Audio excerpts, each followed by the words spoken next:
앞서 소개해드린 미국 내 인플레이션은 예측하는 모든 지표가 전부 하락 곡선을 그리고 있고, 이는 충분한 자료로서의 신빙성을 가지고 있기 때문에 결론을 도출한다면 인플레이션은 서서히 잡힐 것이라는 합리적인 결론을 추리해 볼 수 있습니다.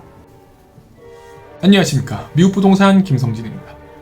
오늘의 주제는 인플레이션과 금리 그리고 환율이 부동산에 미치는 영향에 대해서 한번 알아보겠습니다.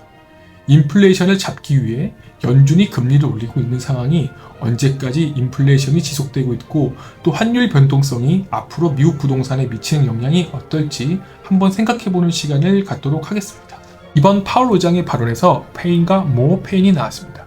인플레이션이 페인이라면 인플레이션을 고착화시킨 것이 more pain이라고 정의해볼 수 있겠습니다. 연준이 우려하는 것은 금리 인상으로 인한 문제점을 안고 가더라도 인플레이션을 잡겠다는 것을 다시 한번 확인시켜주는 인터뷰였습니다.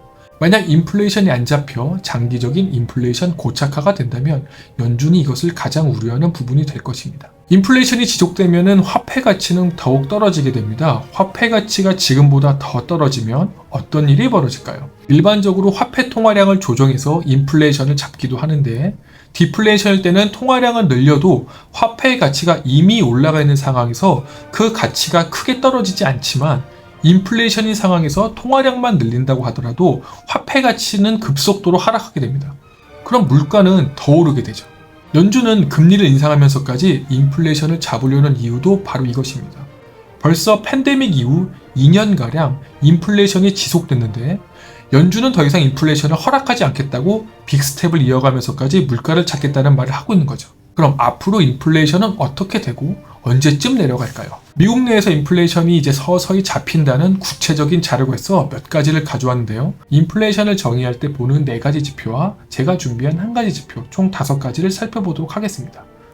첫 번째, 글로벌 압력지수. 첫 번째로는 바로 글로벌 압력지수라고 하는 수치인데요. 이 수치는 운임, 재고량, 인건비 등을 지표를 통한 미국의 공급망의 혼란을 수치화한 것입니다. 보시면 글로벌 압력지수는 지난 2021년 12월을 정점이었고, 이때가 공급망의 위기였습니다. 지금으로부터 약 1년 전 코로나로 인한 해상 운임이 원활하게 이루어지지 않아 거의 모든 항구가 막혀 있었고, 식자재와 생필품이 부족해서 사람들은 사재기를 하였고, 물류도 올스톱돼서 공급이 제때 이루어지지 않았습니다. 미국 공급망의 혼란이 수치가 높았던 지표에서 기존 고점 대비 최대 57% 정도 하락했습니다. 그만큼 지금의 공급량은 예전보다 더 안정되었고, 이것은 인플레이션의 좋은 시그널로 보여지는 대표적인 수치입니다. 두 번째, 중고차 판매지수. 경기가 어려워지면 시장에서는 바로 중고차 가격이 급등하고, 한땐 중고차 가격이 새 차보다 비싼 아이러니한 경우도 있었습니다. 만하임 중고차 경매 시장에서 제공한 자료를 보면 앞서 언급한 2021년 글로벌 압력지수와 이 중고차 그래프가 비슷하게 가는 것을 볼 수 있습니다. 기사의 내용처럼 보통 시장에서는 2달 후에 반영되니 지금 내린 중고차 가격이 2023년 초에 시장에 반영돼서 물가가 낮아진다는 좋은 사인으로 받아질 수 있는 것입니다. 세 번째, 해상운임지수. 고점 대비 86%나 빠졌습니다. 운임비를 보면 2021년 10월 13일 기준 1,996불이었던 것이 2022년 10월 22일 기준 3,340불입니다. 대략 3분의 1 가격으로 빠졌죠. 이번엔 최근 2년치를 비교 대조해본 자료입니다. 녹색이 2021년이고 파란색이 2022년입니다. 녹색의 시작선과 파란색의 끝 지점의 위치가 비슷하다는 소리는 해상 운임 비용이 다시 코로나 이전 상황으로 돌아갔다는 것을 확인해 볼 수 있습니다.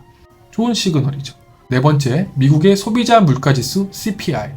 소비자 물가지수는 미국에서 대표적으로 물가를 판단하는 기준이 됩니다. 미국은 2022년 9월에 소비자 물가지수가 2021년 9월 대비 8.2% 상승했습니다. 주로 변동성이 큰 식품과 에너지 가격에서 물가가 많이 상승하였는데요. 이는 41년 만에 최고치입니다. 그런데 이 그래프를 보시면 최고점이었던 9월 기점으로 조금씩 하락하는 모습이 보이실 겁니다. 10월 물가 발표 동향을 보면 고점 대비 내려와 있고, 이것은 인플레이션을 잡을 수 있다는 약간의 호재로 생각할 수 있어 준비해 보았습니다. 이번 11월 10일의 발표 역시 물가 상승률은 당연하겠지만 그 상승폭이 9월 기준보다 다소 낮아진 7%대 정도로 되지 않을까 조심스럽게 전망해 봅니다. 반면 한 번 오르면 내려가지 않는 물가지수가 있는데요. 그 대표적인 사례가 인건비입니다. 최근 빅테크가 구조조정을 하는 이유도 인건비를 내릴 수 없어 해고를 한다고 생각해보면 어떨까요? 금리로 힘들면 교육 예산과 신사업 그리고 인건비를 줄이는데 먼저 칼 뺀 것이 인원 감축이었을 겁니다.